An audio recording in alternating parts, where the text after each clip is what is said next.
तो साथियों 49(3) के तहत जो प्रावधान है वो प्रावधान किन किन परिस्थितियों में लागू होते हैं और किन किन परिस्थितियों में लागू नहीं होते, इसको जानने के लिए यह न्याय निर्णय को आपको ध्यान रखना। राजस्व अधिनियम या राजस्व प्रैक्टिस का फील्ड एक बड़ा फील्ड है और तहसील और जिला न्यायालयों में एक बहुत बड़ा वर्ग वकीलों का है जो राजस्व की प्रैक्टिस करते हैं।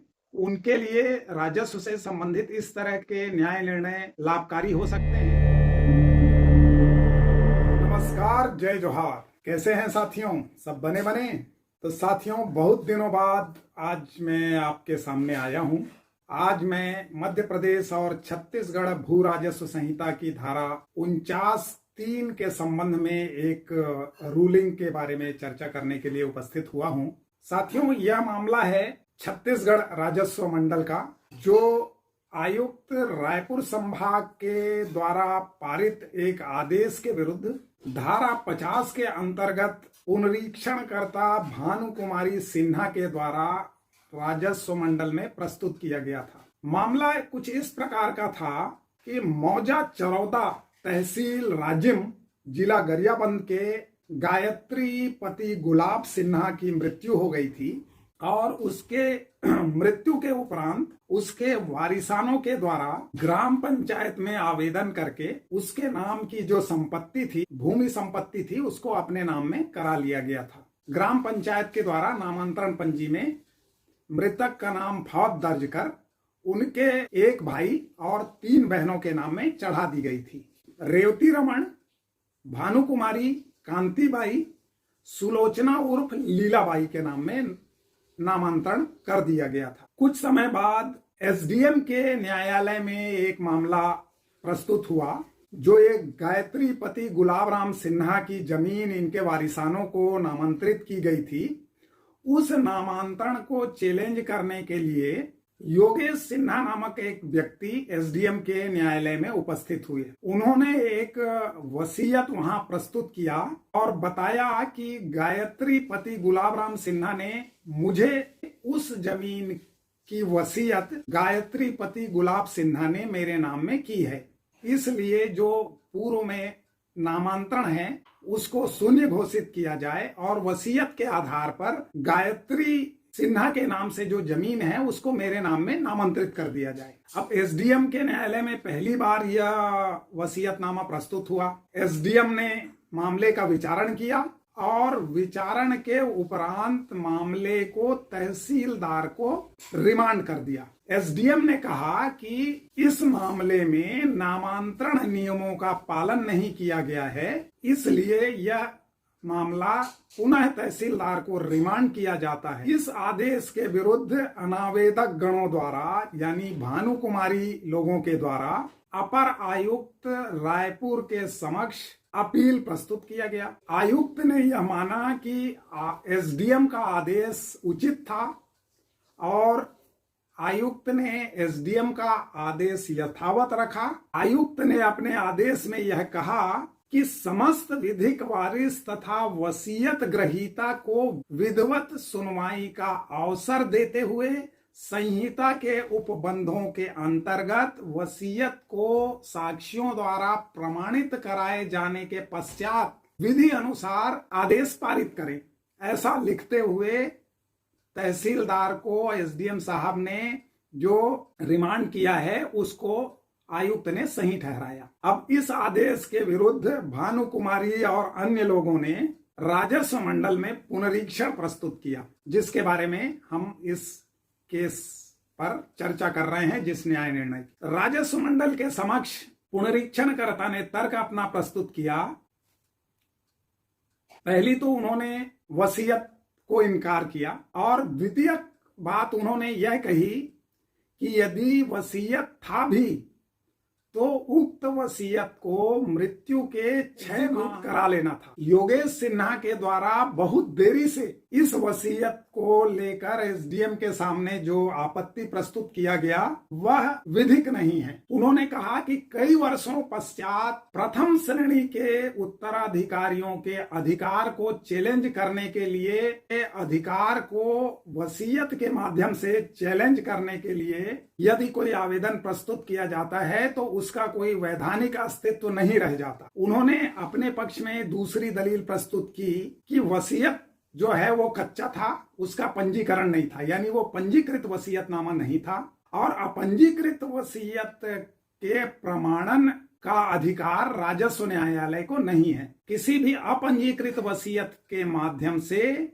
स्वत्व अर्जन और हक की घोषणा के लिए सिविल न्यायालय ही अधिकृत है। राजस्व न्यायालय में इसकी घोषणा नहीं की जा सकती, न इसके संबंध में कोई धारणा राजस्व न्यायालय कर सकता है। तीसरी बात उन्होंने जो कही, जो आज इस न्याय निर्णय का मूल बिंदु है, उन्होंने कहा कि धारा 39(3) के तहत अपीली न्यायालय को अपीली प्रकरण के प्रतिप्रेषण यानी रिमांड का अधिकार नहीं है। उत्तरदाताओं के द्वारा अपना तर्क प्रस्तुत किया गया। वाद भूमि गायत्री सिन्हा की स्वार्जित संपत्ति थी और चूंकि वाद भूमि गायत्री सिन्हा की स्वार्जित संपत्ति थी इसलिए उनको वसीयत करने का पूर्ण अधिकार प्राप्त था।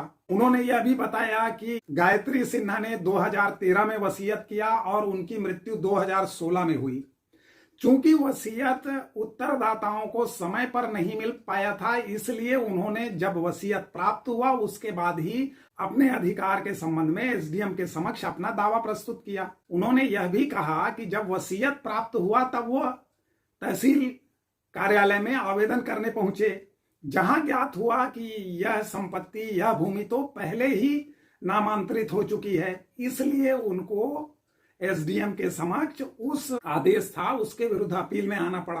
तो उनका जो एक्ट था वो पूरी तरीके से सद्भावित था और उन्होंने यह कहा कि वसीयत ग्रहीता को बिना सुने जो नामांतरण किया गया है वह विधि विरुद्ध है और वसीयत ग्रहीता को बिना सुने किया गया नामांतरण आरंभ से ही शून्य है। चूंकि उक्त नामांतरण कार्यवाही में नामांतरण नियमों का पालन नहीं किया गया है इसलिए वो जो ग्राम पंचायत के द्वारा किया गया नामांतरण अवैध है। राजस्व मंडल के द्वारा इस प्रकरण में 2 विधि के प्रश्न निर्धारित किए गए, 2 इशू तय किया गया। एक तो था कि क्या नामांतरण पंजी में जो नामांतरण की कार्यवाही की गई है वह वैध है। दूसरा कि क्या अपीली न्यायालयों के जो निर्णय हैं वो विधि सम्मत हैं। इन दोनों प्रश्नों के विचारण में माननीय राजस्व मंडल ने यह पाया कि नामांतरण पंजी जो पंचायत के द्वारा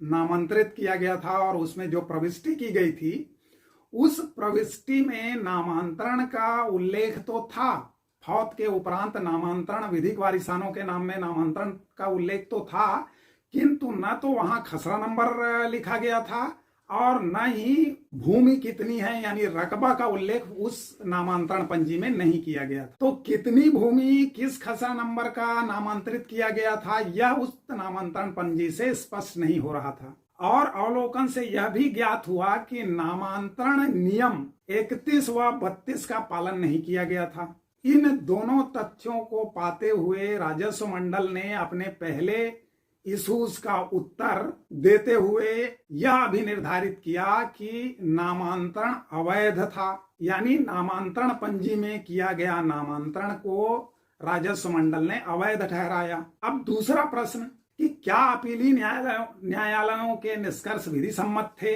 राजस्व मंडल के समक्ष उपलब्ध वसीयतनामे में यह स्पष्ट रूप से उल्लेख था कि वसीयतकर्ता ने वसीयत ग्रहीता के नाम पर किस खसरा नंबर का और कितना रकबा वसीयत किया है और पंचायत के समक्ष यह वसीयत उपस्थित नहीं हुआ था, इसलिए वसीयत ग्रहीता का जो अधिकार सृजित हो रहा है उसको वहां सुनवाई का अवसर प्राप्त नहीं हुआ था। और न्यायालय ने यह भी पाया कि नामांतरण नियम 27 का भी पालन नहीं किया गया था। तो राजस्व मंडल ने यह माना कि वसीयतनामा पंजीकृत हो या अपंजीकृत हो उसको अनुप्रमाणक साक्ष्यों से प्रमाणित कराया जाना आज्ञापक है, मैंडेटरी है। इसलिए राजस्व मंडल ने यह माना कि वसीयत ग्रहीता को अपना दावा सिद्ध करने के लिए अवसर दिया जाना आवश्यक है और अपीलीय न्यायालय ने जो आदेश पारित किया है वह विधि सम्मत है। इस मामले में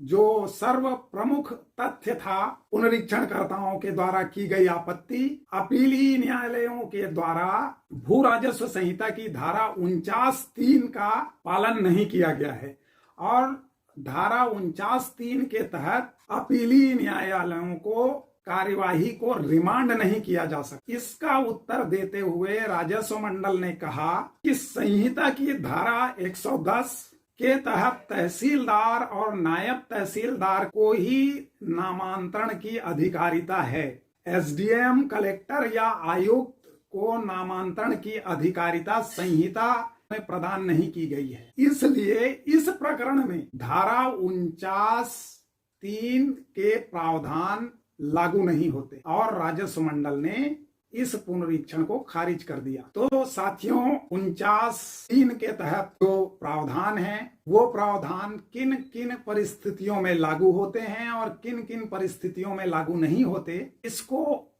जानने के लिए यह न्याय निर्णय को आपको ध्यान रखना चाहिए। अब मैं आपको बता दूं कि धारा 49 में उपधारा 1 और 2 ही थे। उपधारा 3 को संभवतः 2003 में मध्य प्रदेश ने भी अडॉप्ट किया संशोधन के द्वारा और उसी समय छत्तीसगढ़ ने भी धारा सबसेक्शन 3 को एक्सेप्ट किया संशोधन के द्वारा।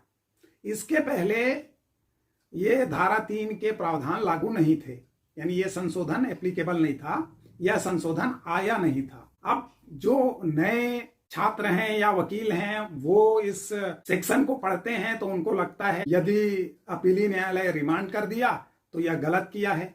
तो जहां कानून स्पष्टतया किसी प्रक्रिया को परिभाषित नहीं करता, वहां ऐसे न्याय निर्णय न्यायिक प्रक्रिया को स्पष्ट करने के लिए सहयोगी होते हैं। तो आज बस इतना ही, धीरे धीरे फ्लो में आ रहा हूं साथियों। मैं कोशिश करूंगा कि ऐसे ही न्याय निर्णय 1-2 दिन के आड़ में आपको देता रहूं।